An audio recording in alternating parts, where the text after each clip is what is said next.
वहीं अब बारी है उस सत्ते के पत्ते की जो कि बरेली कैंट विधानसभा सीट पर किसी उम्मीदवार की जीत और हार को तय करता है। और बरेली शहर की तरह कैंट विधानसभा सीट पर भी ये सत्ते का पत्ता ध्रुवीकरण का है, जिसकी बदौलत भाजपा ने लगातार 2 बार इस सीट पर कब्जा किया और इस सीट पर मुस्लिम वोटर्स की तादाद 1,45,000 के करीब है। बावजूद इसके ये सीट भाजपा का मजबूत गढ़ बनी हुई है। फिर से रुख करते हैं पश्चिमी यूपी के जानकार और वरिष्ठ पत्रकार महेंद्र मनोज जी का। सर, बरेली कैंट सीट पर सत्ते का पत्ता ध्रुवीकरण है क्योंकि मुस्लिम बाहुल्य सीट होने के बावजूद भाजपा ने कब्जा किया।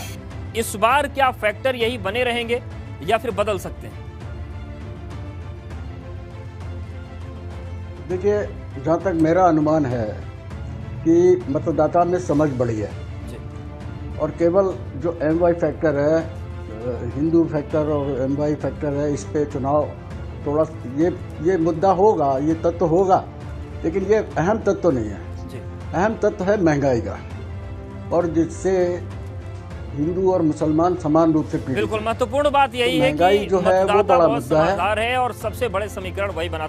और अब बारी उस सत्ते के पत्ते की जो कि आने वाले विधानसभा चुनाव में बलिया की रसला सीट पर किसी उम्मीदवार की जीत और हार को तय करने वाले हैं। और बलिया की रसला सीट का ये सत्ते का पत्ता है वो क्षत्रिय, दलित और राजभर वोटर, जिनकी तादाद इस सीट पर सबसे ज्यादा है और इसी को हम समझते हैं। फिर से रुख करते हैं पूर्वांचल के जानकार और वरिष्ठ पत्रकार अरुण मिश्रा जी का। सर, बलिया की रसला सीट का सत्ते का पत्ता जो है क्षत्रिय और दलित राजभर वोटर है। ऐसे में 2022 में क्या समीकरण आपको दिख रहे हैं, क्योंकि राजभर तो सपा के साथ जा चुके हैं?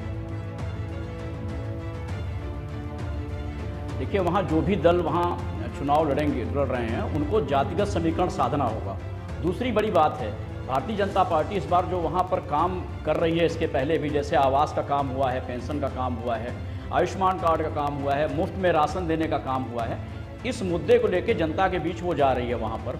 वहाँ एक बड़ा मुद्दा विकास का भी रहा है, जैसे वहाँ कताई मिल नहीं है, वहाँ पर चालू नहीं हो पा रहा है। प्लस वहाँ मेडिकल कॉलेज बहुत दिनों से मांग चल रही है, वो भी पूरा नहीं हो पाया। शायद भाजपा की सरकार ने कहा है कि हम उसको जल्दी वहाँ के मेडिकल कॉलेज भी स्थापित करेंगे, जैसे हर जिले में स्थापित करने की बात सामने आ रही है। उसी तरह से वहाँ पेयजल एक बड़ी समस्या आ रही है, बहुत दिनों से डिमांड है।